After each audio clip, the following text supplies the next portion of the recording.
Mahal, tama na. Nasasaktan si Joyce. Hindi mo siya pwedeng saktan dahil buntis siya. Ako may kasalanan sa lahat ng to. Ako na lang ang sisihin at saktan mo. Wow! Ikaw na.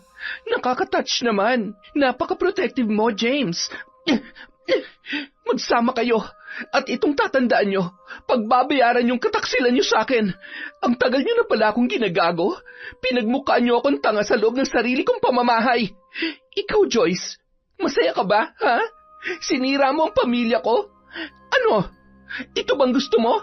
Ito bang kapalit ng lahat ng pagmamalasakit ko sa'yo? Masarap ba ang asawa ko, ha? Malaking pagkakamali na nagmahal ako ng isang babaeng katulad mo. Siguro hindi ka lang talaga makontento at hindi ka mapagkakatiwalaan. O baka makati ka lang talaga.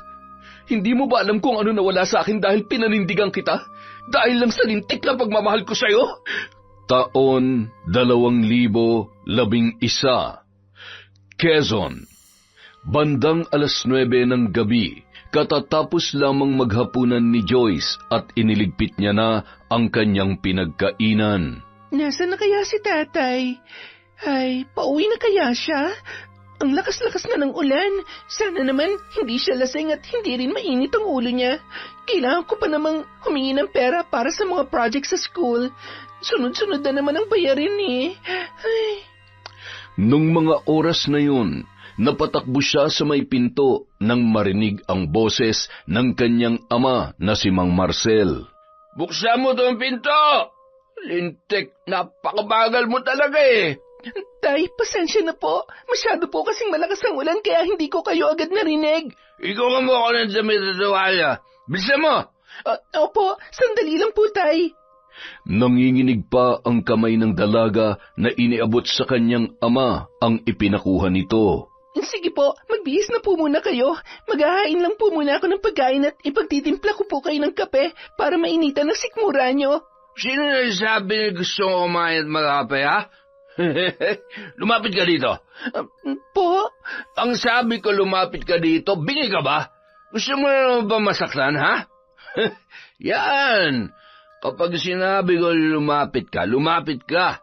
Alam mo naman na ayaw ko'y matigas ang ulo at sumusuway sa gusto ko eh, ha?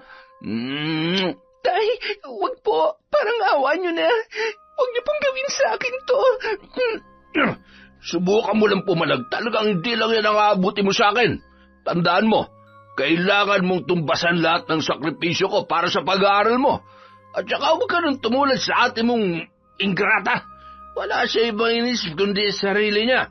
Kaya ikaw na magiging kabayaran sa lahat ng sakripisyo ko. Ako lang ang pwede makinabang sa'yo. Kaya huwag ka nung sumusepang na ate mo at sa nanay mo na basta lamang ako iniwan, ha? Tay, huwag! Huwag niyong gagawin sa akin to, tay! Tulang! Walang kahit sino makakarinig sa'yo at wala ni isang tutulong sa'yo. Huwag na huwag ka rin magtatangka magsumbong sa kahit na sino man kung ayaw mong putulin ko yung dila mo. Naintindihan mo? Napakabango mo at napakaganda mo talaga. Wala nang nagawa pa si Joyce para ipagtanggol ang kanyang sarili sa kalupitan ng kanyang ama, na tila ba wala na sa sarili nung mga oras na yun. Ang gabing yon ang naging simula ng mas matinding bangungot sa kanyang buhay. Paulit-ulit siyang pinagsamantalahan ng walang kalaban-laban, hanggang sa naging normal na lamang sa kanya ang bagay na yun. Umaakto na lamang siya na walang nararamdamang sakit at pandidiri sa kahalayan ng kanyang sariling ama. Kasalanan mong lahat to, ate. Kung hindi mo lang ako iniwan katulad ng ipinangako mo, hindi sana mangyayari lahat ng to. Sabi mo, babalikan mo ako. Pero anong ginawa mo? Mula nung umalis ka, inisip mo man lang ba kung ano magiging kalagayan ko? Masyado kang makasarili, ate. Dumating sa punto na hindi na siya pinag-aral pa ng kanyang ama sa takot na maaari rin siyang layasan nito katulad ng ginawa ni Sandra. Ikinakandado ng ama ang dalaga sa loob ng bahay sa tuwing aalis siya upang masiguro na hindi makakatakas si Joyce. Isang araw, dumalaw si Sandra sa dati nilang bahay. Doon niya nalaman na mula sa sentro ay lumipat na ang kanyang ama at kapatid sa may liblib na bahagi ng kanilang barangay. Nakaw, binili niya yung bahay ng pamangkin ko. Lumipat na kasi sa Maynila. Mahigit 1 taon na rin sila doon ng kapatid mo. Siya nga pala, kumusta ka na? Mukhang maayos na ang buhay mo ngayon at sino itong poging kasama mo, ha? Asawa mo? Opo, Manong. Asawa ko po. May isa na rin po kaming anak. Hindi lang po namin isinama at mahirap bumiyahe na may dalang bata. Mabuti naman at nakahanap ka na ng pogi at matinong asawa. Kung hindi ka umalis baka tambay lang dyan sa tabi-tabi ang napangasawa mo. Alam niyo naman ho kung anong klaseng pamilyang kinalakihan ko. Kaya pinangako ko sa sarili ko na maghahanap ako ng mabuting asawa katulad nitong si James. Paano ho? Lalakad na ho kami para makita ko ng kapatid ko. Sige, mag-iingat kayo, ha? Bale, sakay kayo ng tricycle at lalakid ng siguro nasa 30 minuto yun. Magtanong-tanong na lamang kayo pagkababa nyo ng tricycle. Salamat ho, Manong. Eto ho, pangkape nyo. Aba, tingnan mo nga naman. Salamat sa biyaya, ha? Sige na, lumakad na kayo. Pagpalain nawa kayo ng Diyos. Inabot din ng mahigit 1 oras bago sila nakarating sa kanilang pupuntahan. Bandang 10:00 na rin yon ng umaga. Mahal, sigurado ka bang ito talaga yon? Nakakandado Mukhang wala namang tao sa loob. Maghintay-hintay lang tayo. Linggo ngayon kaya posibleng nagsimba lang ang kapatid ko o kung saan lang sila pumunta ni tatay. Maayos pa naman pala tong bahay na nabili nila. Pero bakit kaya naisipan nilang tumira dito? Kung nag-aaral ang kapatid ko, di napakalayo patuloy ng binibiyahe niya. Baka katulad ko nun, pinatigil na rin siya. Paano pala kapag nagkita kayo ng tatay mo? Hindi ba siya magagalit? Sigurado naman akong hindi tayo madadatnan nun. Madalas, 5:00 pa lang umaalis na yon para magtrabaho. Tapos sa uwi yun, gabi na. Minsan nga madaling araw pa Ngawa pa naman yun ng ngawa kapag lasing. Lahat ng kasalanan ni nanay, isinusumbat niya sa akin. Nung mga sandaling yun, nasa silid lamang si Joyce. Nagbabasa siya ng kanyang mga aklat. Napatayo siya nang marinig ang boses mula sa labas ng kanilang bahay. Sino yan? May tao ba dyan? Joyce, ang ate Sandra mo to. Bakit nakakandado tong pinto? Ate, ilabas niyo ako dito. Tulungan mo ako, ate! Agad naman sinira ni James ang pinto gamit ang isang malaking bato hanggang sa tuluyan ng mabuksan yon. Mahigpit na nagyakapan ang magkapatid at napahagulhol sa iyak si Joyce na bakas ang kaba at takot. Samantala, awang-awa naman si Sandra sa kalagayan ng kanyang kapatid. Diyos ko, bakit ang dami mong pasa? Sinasaktan ka ba niya? Oo, ate. Pero kasalanan ko naman dahil nilalabanan ko siya. Huwag niyo na lang pansinin itong mga pasa ko. Mawawala din naman to. Sorry. Sana hindi na lang kita iniwan noon. Patawarin mo ako kung ngayon lamang ako nakabalik, ha? Ate, ang mahalaga sa ngayon ay nandito ka na. Umalis na tayo bago pa umuwi si tatay. Minsan kasi umuwi siya ng tanghali para magdala ng pagkain Hindi niya tayo pwedeng abutan. Alam mo naman kung paano magalit yon. Oo, aalis na tayo. At hindi ka na niya masasaktan. Nandito na ako, ha? Salamat, ate. Akala ko habang buhay na lang akong nakakulong dito Tara na. Mamaya nyo na lang ituloy ang pag-uusap nyo. Joyce, ang Kuya James mo nga pala, asawa ko. Matipid na ngumiti lamang si Joyce habang nakatitig sa asawa ng kanyang kapatid. Huwag ka mag-alala, Joyce. Ligtas ka sa bahay namin. Magkakasama na ulit kayo ng ate Sandra mo. Salamat, Kuya. Masaya ako na nakapangasawa ang ate ko ng gwapo at may mabuting puso na katulad mo. O siya, kumuha ka na ng ilang gamit mo at aalis na tayo. Tumulong na rin ang mag-asawa sa pag-iempake at tuluyan na nilang nilisan ang lugar na yon. Nang makarating sa may kalsada kung saan nag-abang sila ng sasakyan patungo sa bayan, natanawan naman sila ni Mang Marcel na noon ay kabababa lamang ng tricycle. Sandra! Saan mo dadalhin si Joyce? Hindi ako makakapayag na ilayo mo siya sa akin! Sakay na, bilis! Patawarin ako ng Diyos kung kailangan namin gawin sa iyo to. Pero sobra ng kalupitan nyo. Hindi ko nahayaan pa na masaktan mo ang kapatid ko. Mabilis na pinaharurot ng driver ang tricycle. Sinubukang tumakbo ni Mang Marcel, hawak ang kanyang itak, ngunit bigla na lamang nanikip ang kanyang dibdib. Hindi ako makahinga. Hindi pa ako pwedeng mamatay.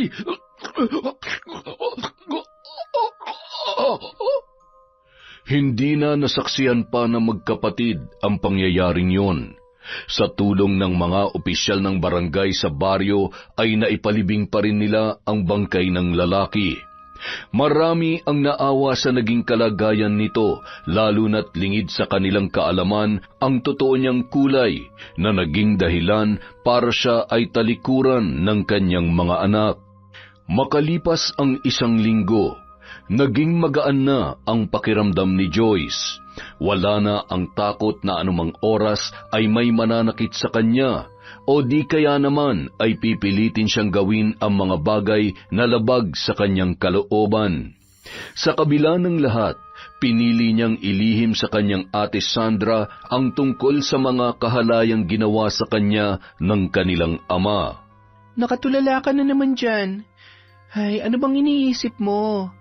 Nagsisisi ka ba na sumama ka sa akin? Hindi ate. Ang totoo, hindi pa rin ako makapaniwala na nandito na ako.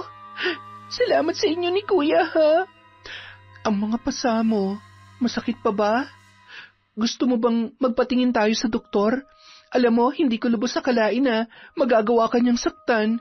Dati kasi, stricto siya at wala akong kalayaan na gawin ang mga bagay na gusto ko pero hindi niya naman ako binubugbog ng ganyan. Sa ating dalawa, higit na mas paborito kanya kaya nga kahit mas matigas ang ulo mo kaysa sa akin, hindi kanya pinapalo. Samantalang ako, kulang na lang maputol ang sinturon at pamitpit niyang kawayan sa katawan ko. Marami pa siyang bagay na hindi ko rin lubos akalaing magagawa niya, ate. Ano yun? Pwede mo bang sabihin sa akin? Huwag na lamang, ate. Ang importante ngayon, malayo na ako sa kanya. Gusto ko na lamang kalimutan ang mga nangyari at ipagpatuloy ang buhay ko. Pwede ko bang ituloy ang pag-aaral ko, ate? Oo naman. Akong bahala sa'yo. Basta pagkatapos ng klase, ipapakisuyo ko na lang sa iyong pamangkin mo, ha? Malilipat kasi yung trabaho ko sa Maynila kaya posibleng 2 o 3 beses lang ako makakauwi sa 1 buwan. Bale, si Ate Carla ang nag-aalaga sa araw kay baby. Sa gabi, dito naman siya sa aming mag-asawa. Kapag wala ako, ikaw nang bahala. Alalayan mo na lang si kuya mo lalo na kapag pagod din siya sa trabaho, ha? Kung busy ka naman sa pag-aaral, sabihin mo na lang kay Ate Carla. Walang problema yun, ate. Siguradong mag-e-enjoy naman ako mag-alaga kay Baby JR. Tsaka, maliit na bagay na rin yun bilang pasasalamat sa pagligtas mo sa akin. Joyce, kapatid kita. Responsibilidad kita. At nagsisisi ako na hindi agad kita nabalikan. Pero huwag ka mag-alala, ha. Babawi ako sa'yo. Mahal na mahal ka ni ate at tutulungan kitang maabot mo ang lahat ng mga pangarap mo. Hindi ko nahahayaan pang magkahiwalay tayo ulit. Masyado naman yatang seryoso yung pinag-uusapan nyo dyan, Magmerienda muna tayo. Bumili ako ng bibingka. Paborito to ng ate mo. Wow, mukhang masarap. Ang bango. Oo, halika. Tikman mo. Siguradong magugustuhan mo yan. Habang nagmimerienda, nagpatuloy sa pagkukwentuhan ang tatlo. Natuwa naman si James na makitang masaya ang kanyang asawa dahil sa kapatid nitong si Joyce. Alam mo, Joyce, mula nung maging kami ng ate mo, walang araw na hindi kanya naaalala. Kaya masaya ako na magkasama na kayo ulit. Huwag ka mag-alala at huwag ka mahihiya sa akin, ha? Makakaasa ka na susuportahan ka namin, lalong-lalo na sa pag-aaral mo. Salamat po, kuya. Tatanawin ko pong malaking utang na loob ang pagtulong niyo sa akin. Huwag mo nang isipin yan. Parte ka ng pamilya, Joyce. Tama. Kaya bilang pamilya, tayo-tayo lang din ang magtutulungan. Lagi mong tatandaan yan. Makalipas ang ilang araw, tuluyan ng nadestino sa Maynila si Sandra. Hindi yun ang unang pagkakataon na magkakahiwalay silang mag-asawa. Sanay na rin si James sa estado ng trabaho ng asawa bilang isang social worker. Mahal, ikaw nang bahala sa kapatid ko at sa anak natin, ha? Lagi naman akong tatawag. Kapag may pagkakataon, uuwi din ako. Nasabi ko naman na kay Ate Carla at kay Joyce kung ano ang sistema kapag wala ako. Huwag ka mag-alala, mahal. 3:00 naman ng hapon ay uwian na. Isa pa, wala naman akong pasok sa weekend kaya hindi ko mapapabayaan ang anak natin. May katuwang din naman ako dito sa bahay ngayon nandito na si Joyce. Mayroon akong tagaluto dahil alam mo naman, prito lang ang alam kong lutuin. O siya, wala kang poproblemahin dahil marunong at masarap magluto si Joyce. Kanino pa ba naman magmamana yan kundi sa akin, di ba? Mag-iingat ka sa trabaho mo, ate, ha? Tsaka, salamat pala sa binigay niyo sa aking cellphone. Lagi kitang iti-text at tatawagan para kumustahin. Oo, isumbong mo sa akin kapag hindi umuwi sa tamang oras ang kuya mo. O di kaya ay, alam mo na. Mahal naman, baka isipin ng kapatid mo babaero ko. Bah, nagbago na ako ah. Alam mo namang takot na akong gumawa ng kalokohan. Isa pa, wala na akong ibang iniisip ngayon kundi ikaw at ang anak na lang natin. Hindi na kita paiiyakin at hindi na rin kita bibigyan ng sakit ng ulo. Ito naman, nagbibiro lang naman ako eh. Malaki ang tiwala ko sa iyo at alam ko na hinding-hindi mo na ako lolokohin pa. Dahil kapag nangyari yon, sinasabi ko sa iyo, hinding-hindi na kita mapapatawad. Joyce, kapag may kailangan ka sabihin mo lang sa akin ha, o di kaya kay kuya mo, ha? Mag-iingat ka rin sa biyahe papuntang school. Isang tricycle lang naman pwede ring sumabay ka na sa kuya mo sa umaga. Malapit lang naman yung school mo kung saan siya nagtuturo. Opo ate, babay ka na sa mami mo, baby JR. Bye-bye mami. Bye baby. Mag-work lang si mami, ha? Sobrang mamimiss kita. Tita, alagaan mo na mabuti yan. Ate Carla, kayo na pong bahala kay baby kapag wala si James at ang kapatid ko. Ay, huwag ka mag-alala.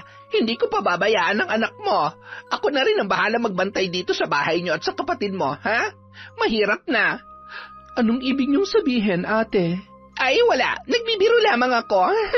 Mag-iingat ka sa biyahe. Inihatid ni James ang kanyang asawa sa terminal.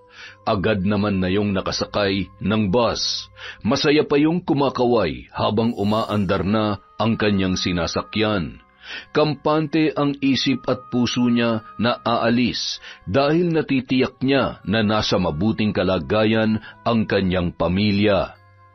Makalipas ang 2 buwan, agad namang nakapag-adjust si Joyce sa bago niyang school bilang transferee student. Nasa 2 taon na siya sa kolehiyo sa kursong HRM. Naging palagay na rin ang loob niya kay James, lalo na't maayos ang pakikitungo nito sa kanya.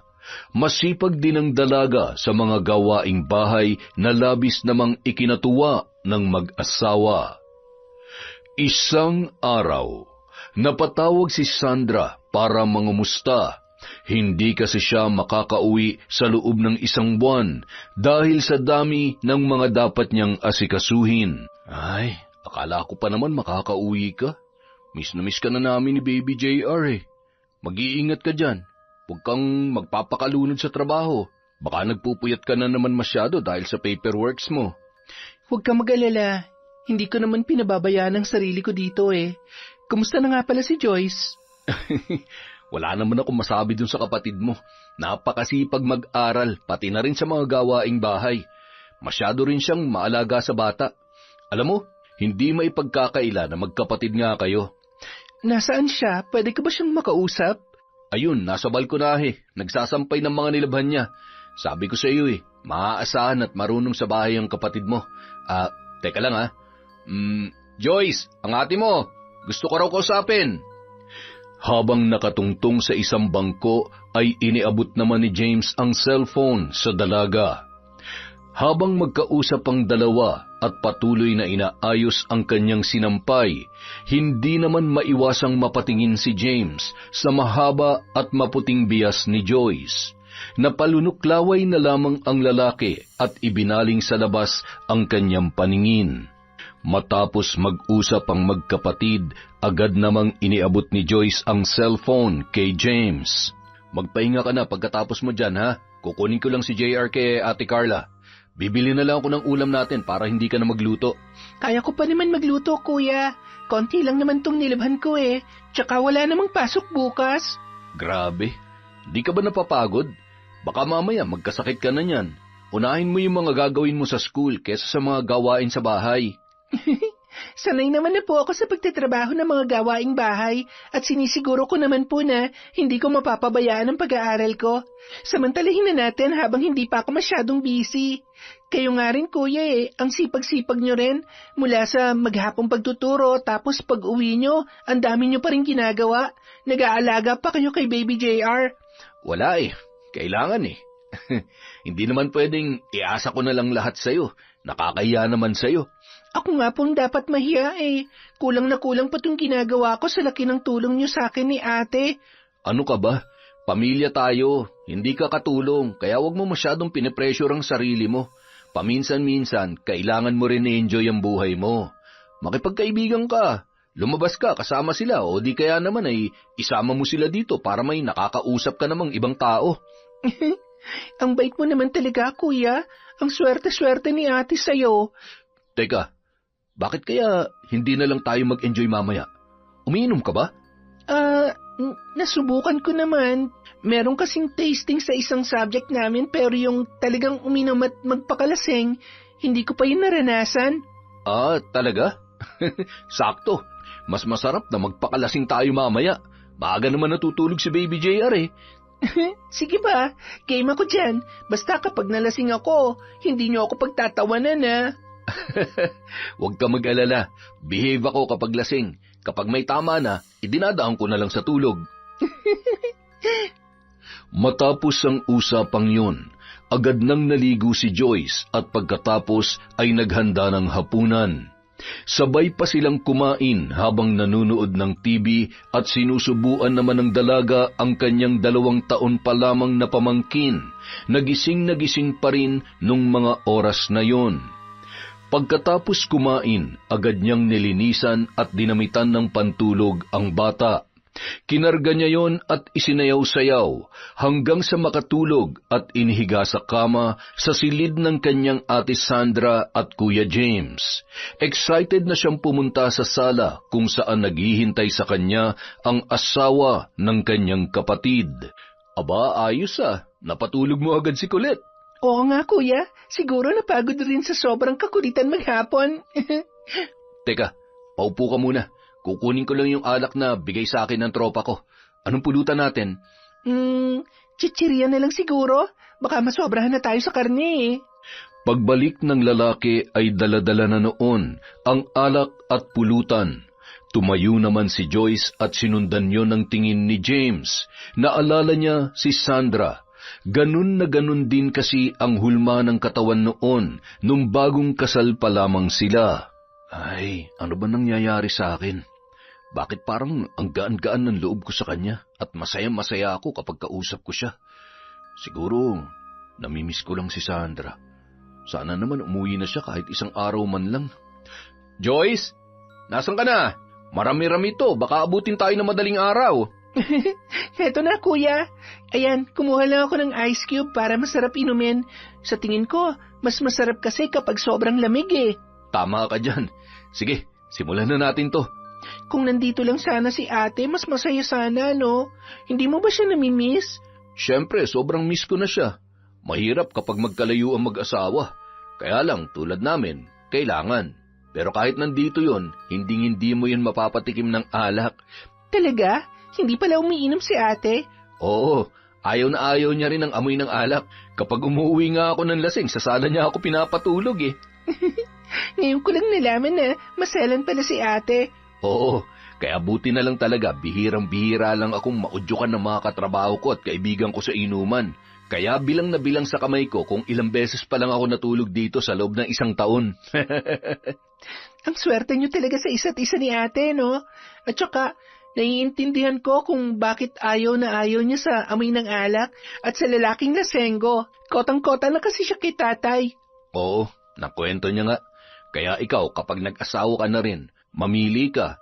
Huwag yung katulad uminom ni Tatay Marcel. Maiba tayo. Nagka-boyfriend ka na ba? Nagulat naman ako sa tanong mo. Oo, dati pa yon. Naghiwalay din kami agad kasi nahuli kami ni tatay na magkasama. Sa takot niya kay tatay, ayun, nakipaghiwalay na lang siya sa akin. Tapos 1 linggo lang ang makalipas, may kapalit na agad ako. Buti na lang mas maganda ako doon. Alam mo, mas madaldal ka kaysa sa ate mo. Mas nakakaaliw kang kausap. Huwag kang mag-alala, mas marami kang makikilala dito na mas gwapo at matitinong lalaki. Parang ako lang. Oo nilang kuya. Sa totoo lang sa ngayon, hindi ko pa gaanong iniisip yan. Kung sakali man, sana nga swertehin din ako dahil ayaw ko ng lalaki na sakit lang sa ulo. At hanggang maaari sana, matapos ko muna ang pag-aaral ko para walang sagabal. Gusto ko maging sulit ang pagpapaaral nyo sa akin. Cheers, kuya! Cheers!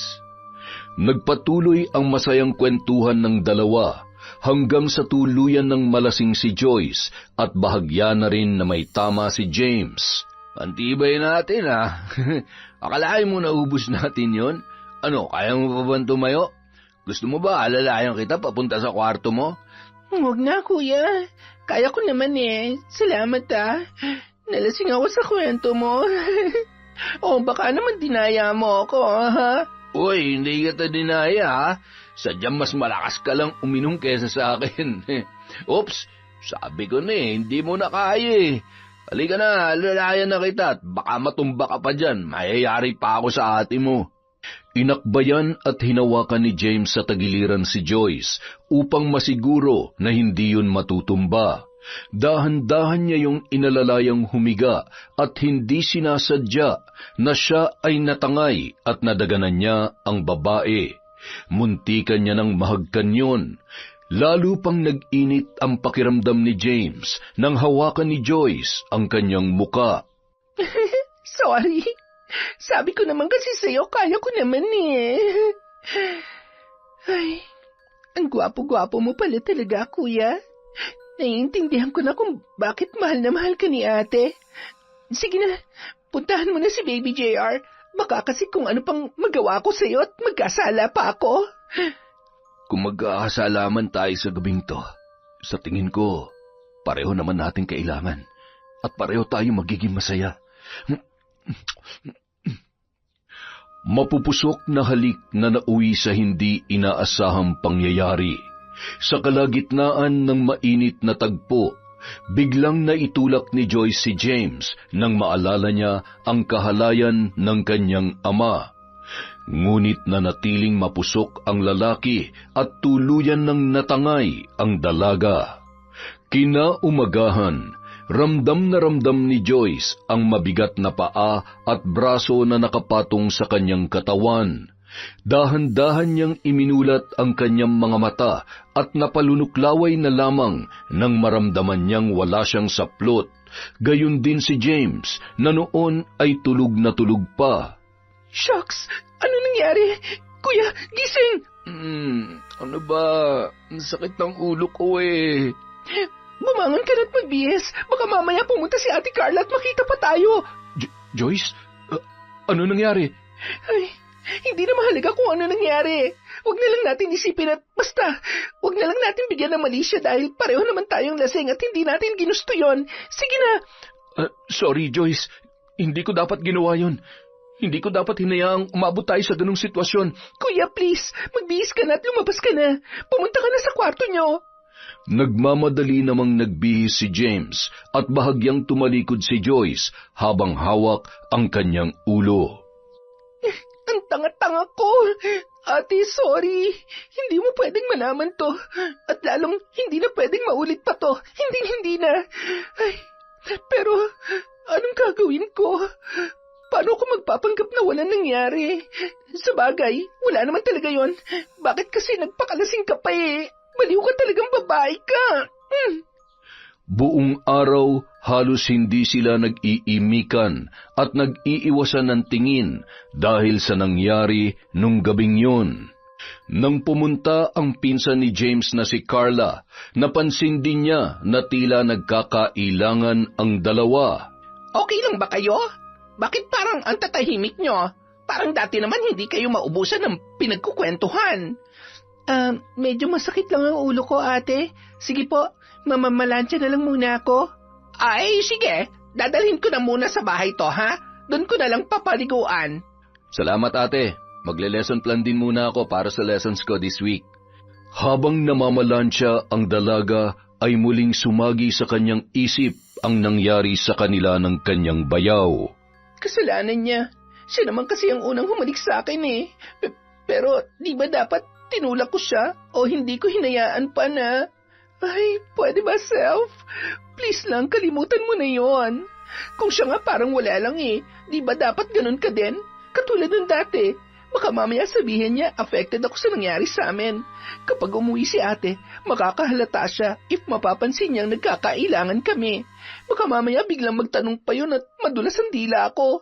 Basta, mula ngayon, kailangan mas kalmado na ako. At kahit kailan, hinding-hindi na ako iinom.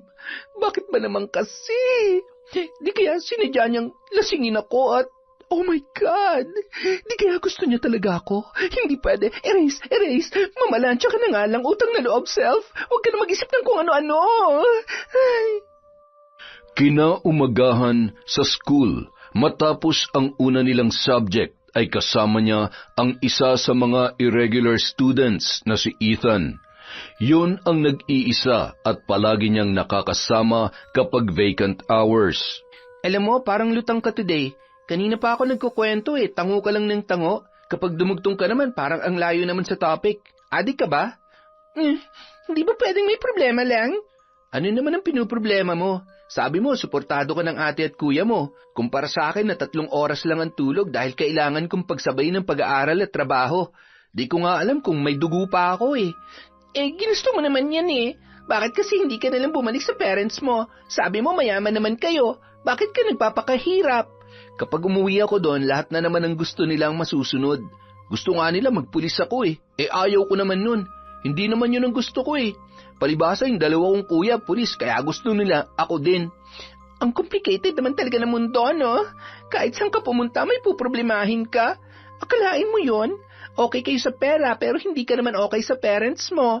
Ako rin naman dati sa tatay ko. Dahil sa kanya, pakiramdam ko, ilang taon akong nabuhay sa impyerno. Ngayon naman, maayos na sanang lahat, gumawa naman ako ng sarili kong problema. Ano ba kasing ginawa mo? Mapagkakatiwalaan ka ba? Oo naman, hindi naman ako tsismoso, no? Sige na, ano ba kasi yon? Huwag nga, nakakahiya eh. Sigurado i-judge mo lang ako. Hindi nga. Sa itsura kong to, mukha ba akong hindi mapagkakatiwalaan? Ay, oo na, sasabihin ko na.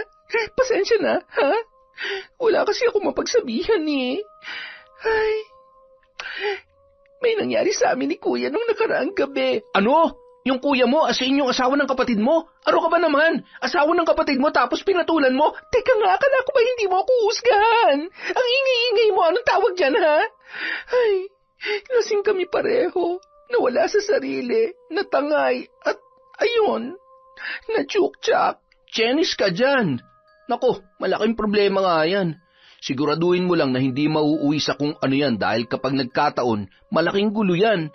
Alam ko. At ayaw ko mangyari yon. Mahal ko si ate. Magkapatid kami at kahit masama ang loob ko sa kanya noon, kinalimutan ko na yon dahil binalikan niya pa rin ako. Siya pa rin ang nagligtas sa akin sa kalupitan ni tatay. Tama ka. Kung ano mang nangyari sa amin ni kuya, wala yon. Isang malaking pagkakamali na hindi na dapat maulit pa. Ay, mag-iingat ka. Mahirap labanan ng tukso, lalo na't parating wala ang ate mo. Ay nako, akong pinagpapawisan ng malamig sa kwento mo eh. Kaya naman pala lutang na lutang ka. Nakukonsensya ka ba? Oo, pakiramdam ko, ang sama-sama akong kapatid. Talaga?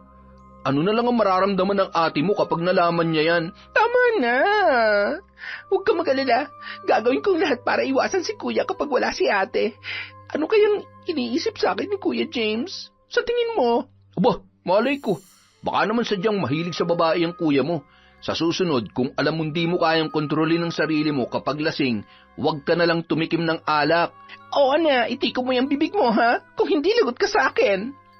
Mula nung araw na yun, mas naging malapit pa si Joyce kay Ethan hanggang sa umuwi ang kanyang ate Sandra para i-celebrate ang birthday nito. Isinama ni Joyce si Ethan at ipinakilala sa kanyang kapatid, pati na rin sa kanyang bayaw na si James. Ate, Kuya, si Ethan nga po pala, manliligaw ko. Manliligaw ka dyan. Ano ba? Sumakay ka na lang. Naku, ang galing din talaga mamili nitong kapatid ko ha. Hi Ethan, ako nga ate Sandra ni Joyce at si James ang asawa ko. Magandang gabi po. Masaya po ako na makita at makilala kayo. Madalas po kasi kayong naikukwento ni Joyce sa akin eh. Happy birthday po ate. Salamat. Joyce, ikaw na bahala sa bisita mo ha? Nang makatalikod si Sandra, tsaka lamang nagsalita si James.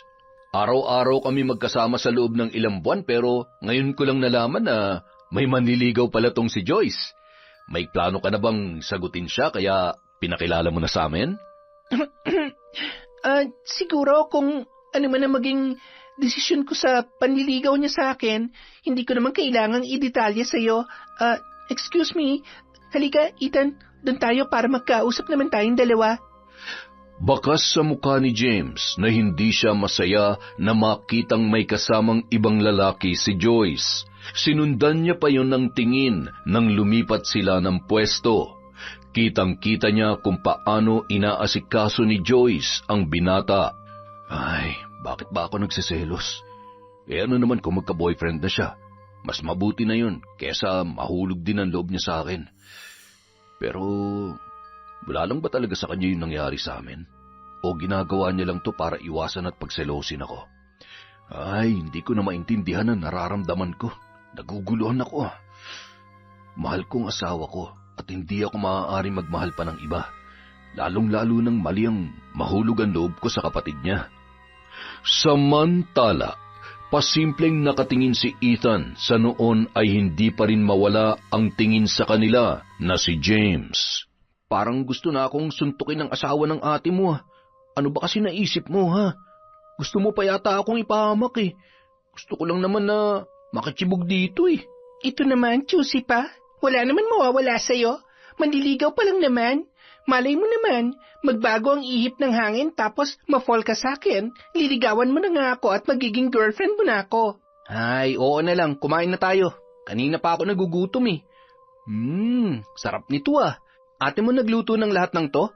Kaming dalawa kaninang madaling araw, kaya inaantok ako sa school kanina eh. Sarap ah. Magaling ka rin pala magluto. Ayos ah. Matalino, masipag, masarap magluto. At maganda. Kaya huwag ka na mag-inarte na para bang lugi ka kapag naging girlfriend mo ako. Grabe. Matapos kumain, pumasok muna sa loob ng bahay si Joyce para umihi. Agad yung sinundan ni James at hinintay na lumabas ang dalaga. Joyce, pwede ba tayong mag-usap? Tungkol saan, kuya? Wala naman tayong issue kaya wala naman tayong dapat pag-usapan. Ginagawa mo ba to para pagselosin ako? Ano? Hello? Bakit ko naman gagawin yon? Hindi ba naging malinaw sa'yo na kung ano man yun nangyari? Wala na yon. Isang malaking pagkakamali na minuminuto kong pinagsisihan. Pinagsisihan? Ayos ah. Ganun lang kadali para sa iyon. Samantalang ako, hirap na hirap pigilan ng sarili ko na isipin ka. Nakumbinsihin yung sarili ko. Kaso, ang totoo, hindi ka mawala sa isip ko eh. Para na akong nababaliw sa kakaisip sa iyo, Joyce. Mahalaga ka sa akin. At oo, nagsiselos ako. Sorry, mali ang nararamdaman mo. Please, wag ngayon. Gusto mo bang malaman ni ate ang lahat? Gusto mo bang masira ang pamilya nyo, ang relasyon nyo? Kuya, sobrang pinagsisihan kong gabing yon, kaya please lang. Kalimutan mo na yon. Excuse me. Kahit anong sabihin mo, ramdam ko na pareho lang ang nararamdaman natin. Pinahihirapan lang natin ang sarili natin. Mas gugustuhin ko pa yon kaysa masaktan si ate. Kaya huwag kang magpapadala dyan sa nararamdaman mo. Nakikiusap ako. Ito na sana huling beses na pag-uusapan natin yan. Maya-maya narinig nila ang boses ni Sandra. Sa pagkataranta ay muling pumasok sa CR si Joyce at doon pinakalma ang sarili. Mahal, nandito ka lang pala. Hinahanap ka ng mga bisita natin sa labas. Teka, nasan ba si Joyce? Nasa loob ng CR. Pumasok lang ako kasi medyo sumakit ang ulo ko eh. Napagod yata ako. Ganun ba? Sige, magpahinga ka muna sa kwarto. Ako na munang bahala sa mga bisita natin. I love you. I love you. Miss na kita. Pwede bang pauwi na natin ang mga bisita para magkapanahon naman tayo sa isa't isa? Huwag ka mag-alala. Babawi ako sa iyo bukas. Napapaluha na lamang si Joyce nang marinig ang masayang sandali ng mag-asawa. Hindi niya maipagkakaila sa sarili na tunay ngang may nararamdaman na siya para sa kanyang bayaw. Agad siyang naghilamos at sinigurong presentable na lalabas sa banyo. Magkayakap pa rin ang mag-asawa na bigla namang naghiwalay nang siya ay makita. Pasensya ka na. Inaatake na naman ang pagiging clingy ang kuya mo. Samantalihin niyo na at pagbalik sa trabaho, mamimiss niyo na naman ang isa't isa. Sige, babalikan ko na si Ethan. Muling bumalik si James sa mahigpit na pagkakayakap sa kanyang asawa. Ngunit ang kanyang mga mata ay nakasunod sa papalabas ng bahay na si Joyce. Bandang 10:00 ng gabi, nagsiuwian na ang lahat ng kanilang mga bisita. Maliban kay Ethan na noon ay papaalis na lamang, hindi pa rin maubusan ng kinukwento. Sige na, bukas na lang ulit tayo mag-usap. May trabaho ko pa mamaya madaling araw at may pasok tayo bukas ng 10:00. Kanina lang, pinakilala mo akong manliligaw. Ngayon, pinagtutulakan mo na ako pa uwi. Ano ka ba? Ikaw lang naman ang inaalala ko. Ano, wala kang plano magpahinga at matulog? Hindi ka pa pwede maging kwento na lang. Magiging boyfriend pa nga kita, di ba? Pag-iisipan ko ng mabuti yan. Che, masyado kang pa-hard to get. Sige na, ingat sa biyahe. I love you. I love you too. Agad namang nilapitan ni Sandra ang kanyang kapatid at masaya yung biniro. Mukhang mabait si Ethan at mukhang magkasundo kayo ha. Oo ate, mabait talaga yon. Masipag at magaling sa klase. Kahit madalas lang siyang natutulog sa klase ay nakaka-perfect pa rin siya ng exam. Ang galing naman. Huwag mo nang pakawalan yon. Huwag ka na masyadong magpakipot at baka maagaw pa ng iba. Hindi naman ako papayag ate. Aba, pumila sila. 2 gabi pa ang lumipas bago muling nakabalik si Sandra sa kanyang trabaho. Kahit papaano napunan niya ang kakulangan niya kay James na hinahanap-hanap ng kanyang asawa. Nang makaalis na yon ay nanumbalik naman ang kaba ni Joyce kung paano pakikitunguhan ang kanyang bayaw. Isang gabi, nasa biyahe pa lamang pauwi ay ramdam na ni Joyce ang sakit ng kanyang katawan. Inuubo at sinisipon, sinabayan pa ng mataas na lagnat. Agad yung umupo sa sofa at parabang nandidilim na ang kanyang paningin nung mga sandaling yon. Sakto naman na nandoon si Clara at kararating lang din ni James galing sa kanyang trabaho. Ayos ka lang ba, Joyce? Aba, nilalagnat ka. James, may lagnat si Joyce. Pagpahingahin mo muna. Doon na lang muna sa akin tong si Baby JR at baka mahawa pa. Sige ate, salamat. Sige na, ako nang bahalang magpainom ng gamot kay Joyce. Nahihilo ko. Nasobrahan ka na yata sa pagod. Halika na, dadalhin na kita sa kwarto mo. Hinayaan naman ng dalaga na alalayan siya ni James dahil talagang hindi niya kaya ang kanyang sarili nung mga sandaling yun. Kinuhanan pa siya ng pamalit na damit ng lalaki. Magpalit ka muna. Kukuha lang ako ng makakain mo para makainom ka na ng gamot. Hindi na nagawa pang magbihis ng dalaga dahil nanginginig na yon sa kanyang pakiramdam. Agad na naghubad ng damit si James at tinabihan sa higaan si Joyce, sabay mahigpit na niyakap upang mapawi ang lamig na nararamdaman noon. Nang bahagyang kumalma ay dahan-dahan na napadilat ng tingin si Joyce sa lalaki na noon ay nakatitig sa kanyang mapupulang mga labi. Walang ano-ano, hinalikan siya ni James hanggang sa mauwi sa mainit na tagpo ang sandaling yun. Nang gabi ring yun, masinsinan silang nag-usap ng asawa ng kanyang ate. Ano ba talagang gusto mo mangyari? Mahal kita, Joyce. Alam kong mali, sobrang mali. Pero hindi ko na kaya magsinungaling pa sa sarili ko. Mahal na kita. Hindi pagmamahal ang nararamdaman mo. Nangangailangan ka lang. Nagpapadala lang tayo sa tukso. Mahalaga pa ba kung ano man tong nararamdaman natin? Ang alam ko lang, hindi ko na kaya mawala ka pa sa buhay ko. Hinahanap-hanap ka ng katawan ko na para ba akong mamamatay kapag naiisip ko na may ibang lalaki kang kasama. Na baka may nangyayari na sa inyo ni Ethan. Wala kaming relasyon. Ginawa ko lang yun para tantanan mo na ako. Pero tama ka, para ko rin pinapatay ang sarili ko kapag iniiwasan kita. Ibig sabihin ba nito, pumapayag ka na sa gusto ko? Gustong-gusto ko, pero handa ka ba sa kahihinatnan ng lahat ng ito? Mag-iingat naman tayo. Walang makakaalam, at lalong hindi kita pababayaan. Pinapangako ko sa iyo yan. Mula nung gabing yon, ipinagpatuloy na nila ang kanilang relasyon. Dumating pa sa punto na ikinuha na ni James ng sariling apartment ang dalaga nang bumalik na sa pagkakadestino si Sandra sa kanilang lugar.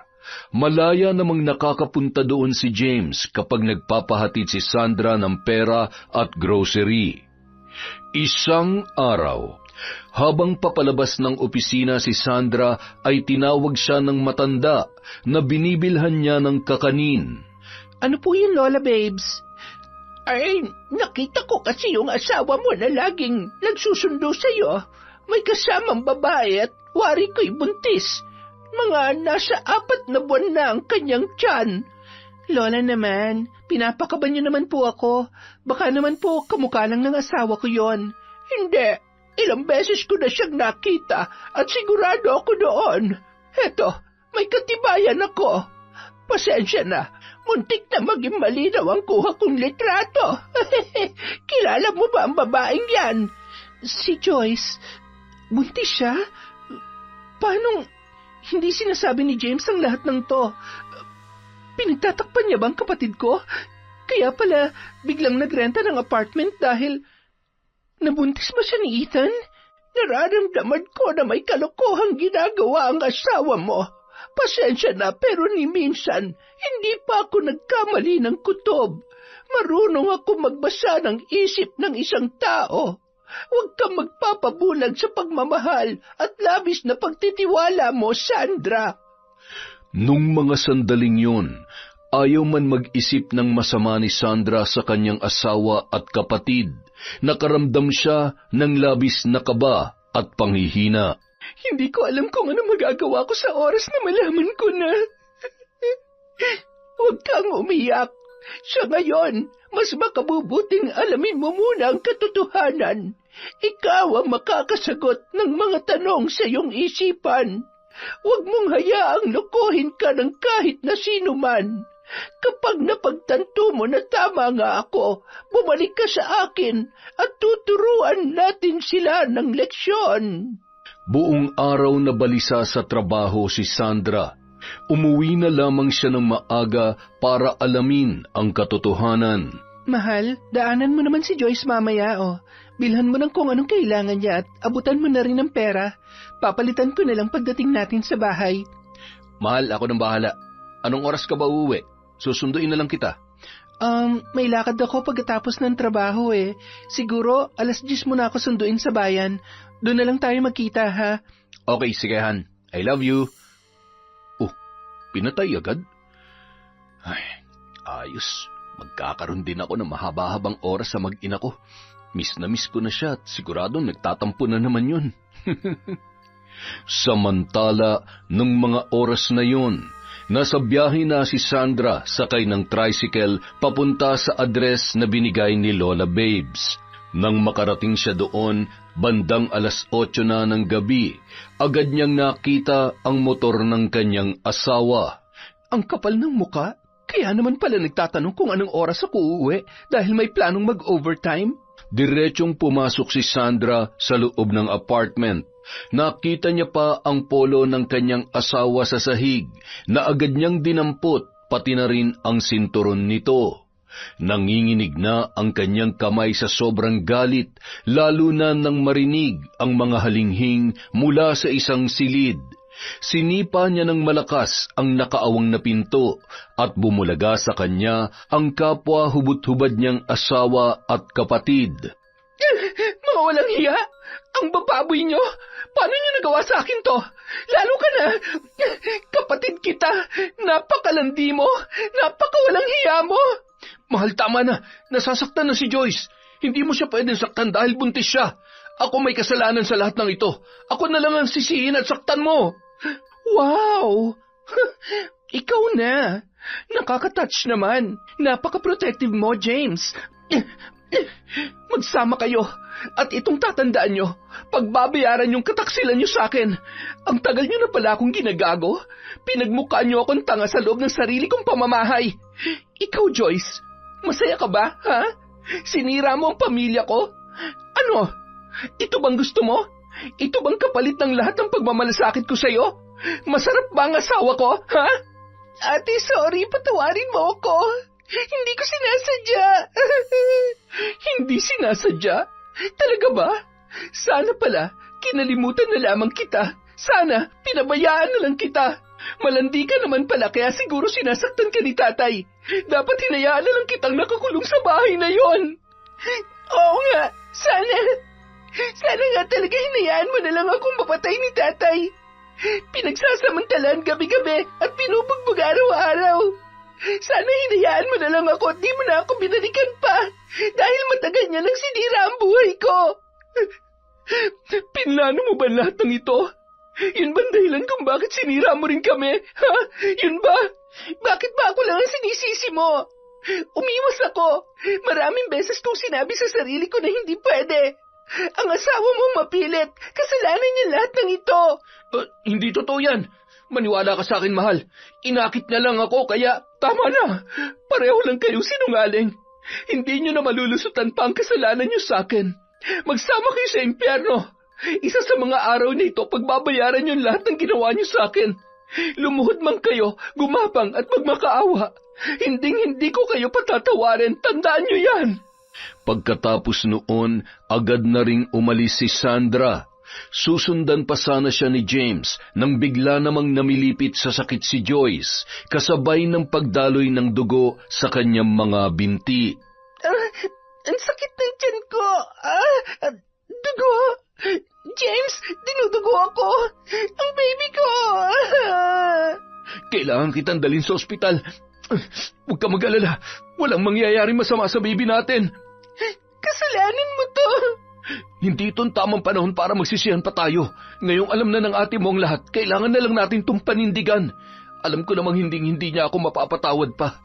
Sa ngayon, kailangan muna natin masiguro na nasa maayos kayong kalagayan ng bata. Samantala, bandang 9:00 na ng gabi nang makarating si Sandra sa kanilang bahay. Pagkapasok ay umupo yun sa sofa at napahagulhol. Sandra, ano ba nangyayari? Bakit ka umiiyak? May nangyari bang hindi maganda? Si James nasaan? Hindi ba dapat sabay kayong uuwi? Napakasinungaling nila. Pinagmukha nila akong tanga. Ikaw ba? May alam ka ba, ate? Sumagot ka. Ay, huwag mo akong itadamay dyan, ha? Ano ba yon? Ano bang tinutukoy mo? Alam mo bang may relasyon si James at ang kapatid ko? Nagdadalang tao si Joyce. Ano? Ay, hindi ko alam. Teka, totoo ba yung sinasabi mo? Saan naman ang galing yan? May nakakita sa kanila tapos pumunta ako sa apartment ni Joyce. Huling-huli ko ang kababuyan at kataksilan nila sa akin. At alam niyo kung ano masakit? Buntis si Joyce at binabahay din pala ng magaling kong asawa. Mga hayop, napakagaling nilang magtago at manloko. Ay, Diyos ko! Ano nangyari kay James para gawin niya ito? Nasisiraan na ba siya? Naturingan pa man din siyang mestro pero nagawa niyang bagay na ito. Ay, naku, pasensya ka na ha. Sana napansin ko man lamang yon. Oo, amin ko na mabigat ang loob ko sa kapatid mo. Sa di ko malamang dahilan pero hindi ko lubos maisip na magagawa niya ito sa'yo. Ikaw na kumapkop at nagpaaral sa kanya. Isa din yan si James. Hay nako, hayaan mo't makakatikim din sa akin yung pinsang ko. Hindi ko na kaya pang pakisamahan si James. Hindi ko kayang tanggapin ang lalaking yon. Wala akong pakialam kung lalaki si Baby JR na walang ama. Kinamumuhiyan ko siya. Ate, ang sakit-sakit. Gusto ko silang saktan ng paulit-ulit. Gusto ko silang patayin. Naiintindihan ko nararamdaman mo, Sandra. Huwag ka mag-alala. Nandito lang ako para sa inyo ni Baby JR kahit na anong mangyari. Hindi ko kayo pababayaan. Ang kailangan mo ay magpakatatag at palawakin mo ang iyong pangunawa para maging maayos ang problema nyo. Baka isa lang tong malaking pagsubok na kailangan nyo malampasan. Hindi man lamang niya naisip ang mararamdaman ko bilang asawa niya at kapatid ng babaeng binuntis niya. Nasaan ang pagmamahal niya sa akin at sa anak namin? Hindi ba't mas malinaw na talagang minahal niya si Joyce? Masaya naman kami, maayos kami. Hindi nga kami nag-aaway hindi ba ate? Paano niya itinapon ang pagsasama at pamilya namin ng ganun-ganun na lang? Matapos ang pag-uusap ng dalawa, minabuti ni Sandra na ipadala na lang muna si JR sa bahay ni Carla. Hindi siya makakain at hindi rin makatulog. Bumangon siya at isa-isa niyang tinanggal ang mga larawan nilang magkasama. Binasag pa niya ang kanilang wedding picture na nakasabit sa kanilang dingding. Itinapon niya rin sa labas ng kwarto ang mga gamit ni James. Nang makaramdam na labis na panghihina at pananakit ng ulo, ay saka lamang siya muling humiga at hindi na malayan na siya ay nakatulog na. Kinabukasan, pagkalabas ni Joy sa ospital, maayos na ang lagay noon. Umuwi si James sa kanilang bahay para kunin ang kanyang mga gamit.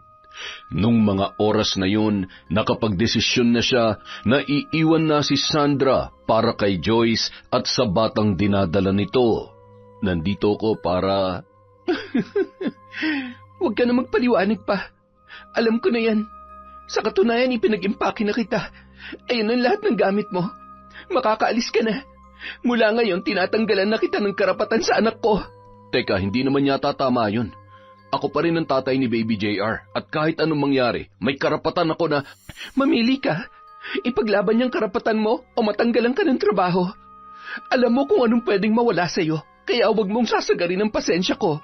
Napapailing na lamang ang lalaki na umalis. Ang kapal ng mukha mo. Tingnan lang natin kung hindi mo pagsisihan ang katangahan mo. Dahil sa mga nangyari, patuloy na nagsama sa iisang bubong sina Joyce at James. Dahil naging maselan ang pagbubuntis ng babae, ay tumigil na yon sa pag-aaral. Patuloy naman sa pagtatrabaho si James bilang isang guro sa public school. Wala ni isang nakakaalam sa mga katrabaho niya tungkol sa pakikipagrelasyon niya sa kapatid ng kanyang asawa. Isang araw, habang naghihintay si Joyce kay James sa labas ng kanyang apartment, napalingon siya nang biglang may tumawag sa kanyang pangalan. Joyce! Ethan? Anong ginagawa mo dito? Ano pa nga ba? Hindi ba pwedeng mangumusta? Hindi ka na pumapasok eh. Nag-drop ka na ba? Sayang naman. Teka, buntis ka? Oo, medyo maselan kaya kailangan ko muna magpahinga. Teka nga, Ilang buwan na ba yan? Mga mag-aapat na. 4? Hindi kaya... Ano bang iniisip mo? Na ikaw ang tatay nito? Hello? Isang beses lang may nangyari sa atin, kaya huwag kang feeling.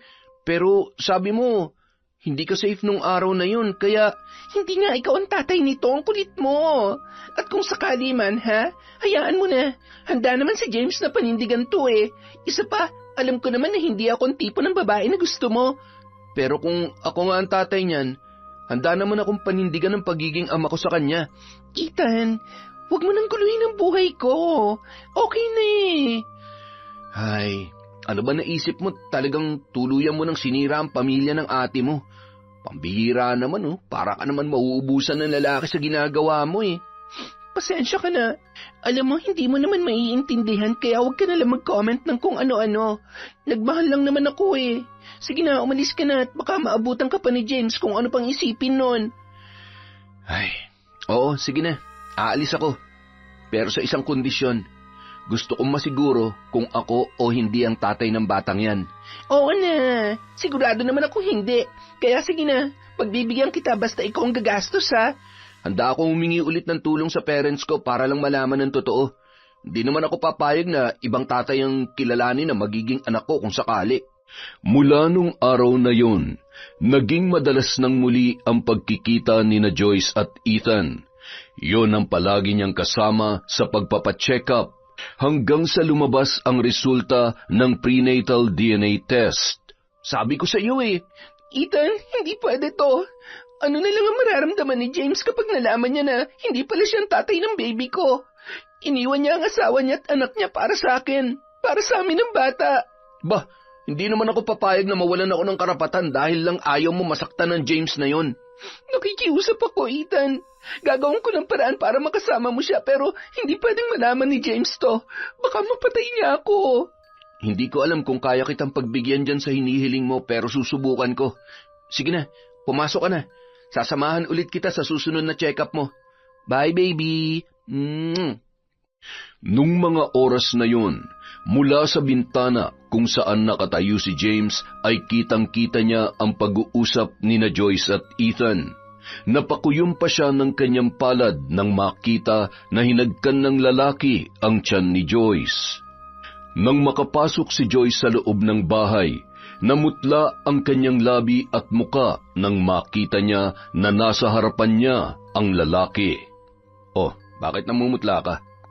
Wala, nagulat lang ako. Bakit napaagang uwi mo? Anong nangyari dyan sa mukha mo? May bulutong ka ba? Huwag mong intindihin yan. Okay lang ako. Alam mo bang mas nagulat ako sa nakita ko kanina? Ano nakita? Ano bang tinutukoy mo? Hindi kita maintindihan. Mahigpit na hinawakan ni James ang braso ni Joyce at tinitigan niya na masama ang kanyang kasintahan. Bitawan mo nga ako. Ano ba? Nasasaktan ako. Pasalamat ka, buntis ka. Pero hindi ko hahayaan na lokohin mo ako. Aminin mo sa akin, si Ethan ba? Si Ethan ba ang totoong tatay ng batang nasa sinapupunan mo? Patawarin mo ako. Hindi ko alam na. Nung nakaraan ko lang nalaman nung lumabas ang prenatal DNA test. Sorry, pero hindi naman ibig sabihin no na iiwan kita at sasama ko kay Ethan. Ginagawa niya lang ang obligasyon niya sa anak namin. Wala naman talaga kaming relasyon at aksidente lang din ang nangyari sa amin. Ginawa ko lang yon para subukang makalimutan ka. Hindi ko akalaing... Isang malaking pagkakamali na nagmahal ako ng isang babaeng katulad mo. Siguro hindi ka lang talaga makontento at hindi ka mapagkakatiwalaan. O baka makati ka lang talaga. Hindi mo ba alam kung ano nawala sa akin dahil pinanindigan kita? Dahil lang sa lintik na pagmamahal ko sa'yo? James, makinig ka naman sa akin. Huwag ka naman magalit to. James, sandali. Saan ka pupunta? Aalis ka? Hindi mo ako pwedeng iwan. Bitawan mo ako. Oo, mahal kita. Sobrang minahal kita pero ngayong alam ko ng totoo. Sa tingin mo, magpapakatanga pa ako para sa'yo? Magsama kayo ng lalaki mo. James! Samantala. Alam mo, konting oras na lamang at makikita mo na ang bisa ng ginawa kong ritual para turuan ng leksyon ang asawa mo at ang walang hiya mong kapatid. Sakit na hindi maipaliwanag at ipararanas din natin sa kanila ang sakit na ipinaramdam nila sa iyo para lamang silang mananalamin sa kanilang mga kasalanan. Hindi ako makapaniwala na magagawa yun sa iyo ng sarili mong kapatid. Hindi naman po siguro kalabisan kung parurusahan natin sila. Talagang hindi. Sa totoo lang, kung ako nga ang nasa kalagayan mo ay pahihirapan ko sila minuminuto hanggang sa matuluyan na sila. Ganyan na ganyan ang ginawa ko sa walang hiyang babae ng una kong asawa. Alam mo, nagmakaawa pa nga yun sa akin pero hindi ako mabait. Kaya bakit ko naman siya patatawarin? Ay, buti na nga lamang at hindi babaero yung pangalawang minahal ko kaya lamang ay... Darling! I'm here! Oh, ang ganda mo naman, darling. Bakit hindi na kulubot ang balat mo, ha? Baliw! Hindi ako yan! Nakakahiya ka! Ano ba naman kasi at lasing ka na naman? Para-paraan lamang, ha? Magpapaalam kang bumili para makipag-inuman ka. Ayoko naman talagang uminom Pinilit lamang ako ng mga mokong na yun. Tapos napakwento at hindi ko na napansin na naparami na pala yung tagay ko. Huwag ka na magalit, darling. Ay, kadiri ka. Yan ang nga bang sinasabi ko Ay, teka lang, Sandra, ha? Iihilang muna ako't hihilamusan ko tong gurang na to ng mahimasmasan. Agad nang humiga sa sofa ang matanda at patuloy sa pagbulong ng mga salita na hindi maintindihan. Ilang sandali pa, dala-dala na ni Lola Babes ang palanggana at isinawsaw doon ang isang face towel at pinigaan, sabay ipinunas sa muka ni Lolo Greg. Ano ba ito? Bakit mapanghe? Bakit amoy na matanda? Magtiis ka hanggat hindi ka tumitigil sa kain na may paulit-ulit kitang hihilamusan nito. Ay, okay na ito para naman mabilis mawala yung kalasingan mo. At pwede ba, huwag ka na magreklamo. Bukas uminom ka ulit, ha? Nakakatuwa naman ho kayo ni Lolo. Alam nyo, mahirap talaga makahanap ng lalaki na matyagang makakasama natin hanggang sa pagtanda. Sabi nga, kahit di perpekto, basta hindi man loloko. Tama ka. Minsan kung sino pa yung akala mong santo at perpekto ay siya pang dudurog sa'yo. Tingnan mo yung magaling mong asawa. Ay, hindi mo masusukat sa itsura ang pagiging mabuting tao. Ni pangit o gwapo, kapag nagpadaig sa tukso, ay wala na. Sa isang iglap, gumuguho ang isang masayang pamilya. Alam mo ba, nung iniwan ako ng una kong asawa at sumama siya sa ibang babae, ay hindi lang asawang nawala sa akin, pati na rin ang batang nasa sinapupunan ko. 5 taon kong hinintay na maging isang ina at mabigyan ko siya ng anak. Kung kailan nagbuntis ako, tsaka naman siya nagloko. Kaya mula noon, sinabi ko sa sarili ko na hindi ko hahayaan na may iba pang babae na dadanas ng sakit na pinagdaanan ko ng walang kalaban-laban. Yun ang nagtulak sa akin na maging isang ganap na mambabarang. Oo, isang malaking kasalanan, ngunit hindi ko ito pinagsisisihan. Nagpatuloy sa pagkukwentuhan sina Lola Babes at Sandra hanggang sa hindi na nila namalayan ang oras. Agad naman nagpaalam ang babae at bago pa man makalabas sa pinto, ay nakatanggap siya ng tawag mula kay Carla. Sandra, kailangan mo nang umuwi. Nandito si James, lasing na lasing at ayaw umalis. Nakatulog na sa kwarto ninyo. Ano? Sige, uuwi ako at kakalid ka rin ko yan palabas ng bahay. Nang makarating sa bahay, agad yung tumungo sa kanilang kwarto at agad namang sumunod si Carla na noon ay natataranta sa kung anong maaaring gawin ni Sandra sa kanyang pinsan. Bumangon ka dyan! Wala kang karapatan na bumalik dito! Gumising ka! Ha? Ay, Diyos ko! James? Anong nangyayari sa kanya? Nagkatinginan ang dalawa nang makita na bumubulwak ang dugo sa bibig ni James at nanlilisik ang mga mata.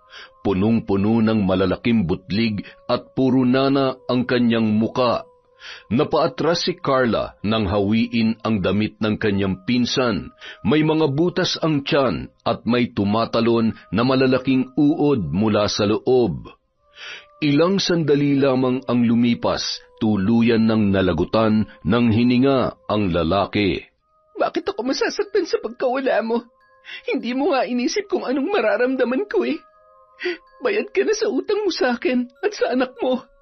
Sa pagkawala mo, gusto kong makitang gumapang ang babaeng sumira sa pamilya natin. Ibabalik ko sa pagiging miserable ang buhay niya. Kawawa naman si James. Alam mo ba kanina lang sinabi niya sa akin na niloko siya ng malandi mong kapatid? Hindi siya ang ama ng batang dinadala ni Joyce. Yun ang dahilan kaya lasing na lasing siya kanina. Pero anong mga ito? Sino may gawa nito sa kanya? Ikaw ba? Kapag sinabi kong oo, anong gagawin mo? Ay, wala. Wala naman. Naiintindihan ko naman kung saan nanggagaling ang galit na nararamdaman mo para magawa mo to sa kanya. Ay, Diyos ko po. Makauwi na nga bago pa ako madamay. Binigyan pa rin ni Sandra ng maayos na burol si James upang ipamuka kay Joyce na tanging legal lamang na asawa ang may karapatan sa kanya. Nang malaman ng dalaga ang nangyari ay naglakas loob yung makita si James sa huling pagkakataon. Ang lakas talaga ng mukha mo para magpakita pa dito. Wala ka na ba kahit katiting na delikadesa sa katawan? O gusto mong ipangalandakan kung paano mo sinira ang buhay ni James, pati na rin ang pamilya namin? Akala mo ba hindi namin alam na hindi naman pala si James ang ama ng batang pinagbubuntis mo? Ha? Yan ang huling beses na dadampi ang palad ko sa mukha mo. Isa kang sinungaling na kabit. Nakakahiya ka. Umalis ka na at baka makalimutan kung buntis ka at kung ano pa magawa ko sa'yo. Ate, parang awa mo na. Kahit sa huling pagkakataon, hayaan mo naman ako makita si James. Please. Nakikiusap ako. Kung kinakailangan kong lumuhod, gagawin ko. Makalipas ang ilan pang buwan, tuluyan ng nanganak si Joyce. Matapos isilang ang bata, nagkaroon yun ng malubhang sakit. Ethan, ipangako mo sa akin na aalagaan mo na maayos at mamahalin mo ang anak natin. Sa tingin ko, hindi na ako gagaling pa sa sakit na ito. Pagod na ako. Pinandidirihan ako ng mga tao. Ano ka ba? Hindi mo ba narinig yung sinabi ng albularyo kanina? Pagagalingin ka niya. Marami nang nagamot na nabarang yun, kaya huwag ka mawawalan ng pag-asa. Salamat, Ethan. Salamat at hindi mo ako iniwan sa kabila ng lahat.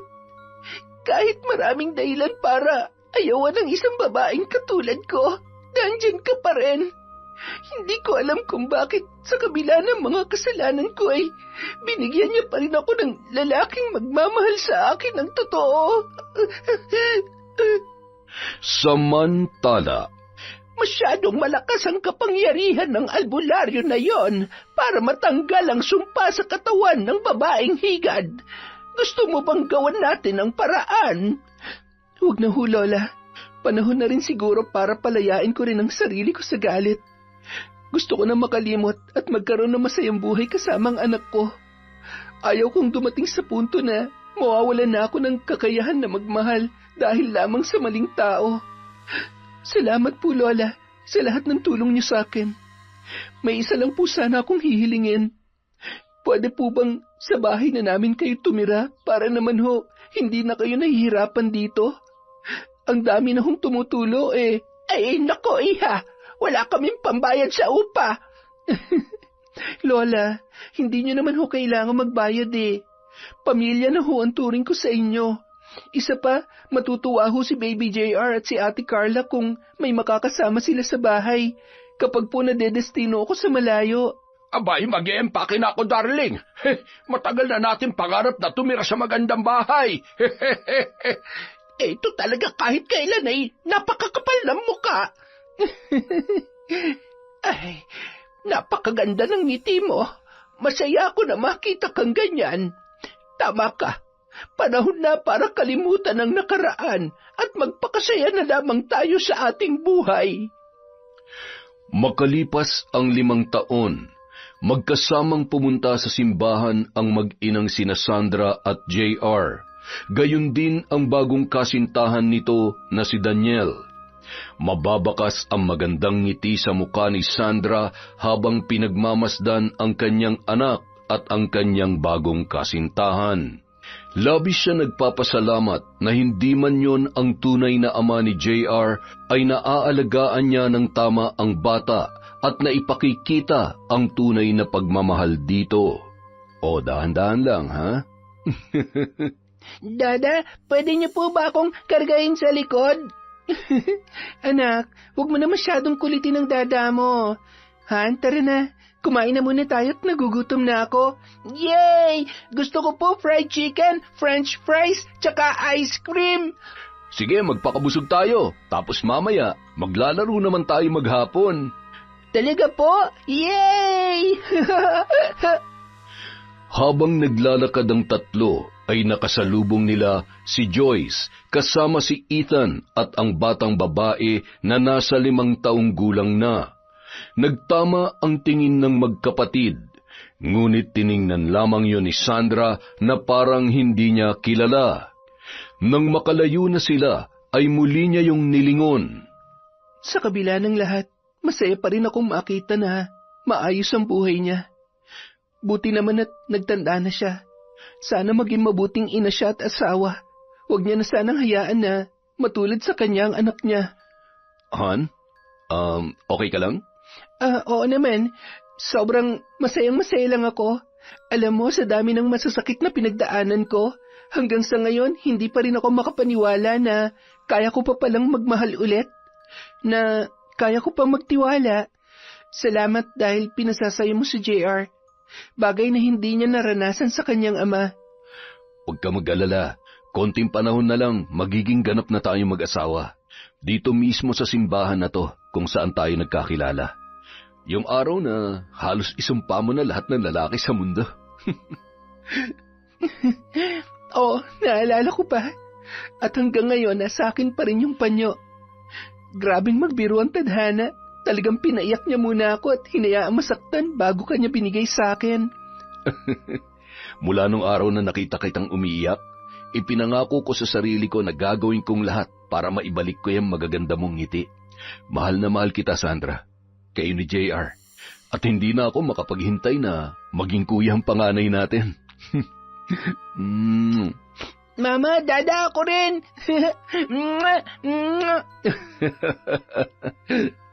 Yun! Happy ending na naman tayo mga kaenteng. Kumusta po kayong lahat? Pasensya na po kayo, medyo naging busy lang. Babawi po tayo ng konti ngayon sa shout out. Hello po kay Adele Arcega, kay Maruha Torrenueva, kay JM, at kay Jaira from Leonida Torrenueva. Hello po kay Jomer, Master, Junior, Michael, at Angelo Pogi.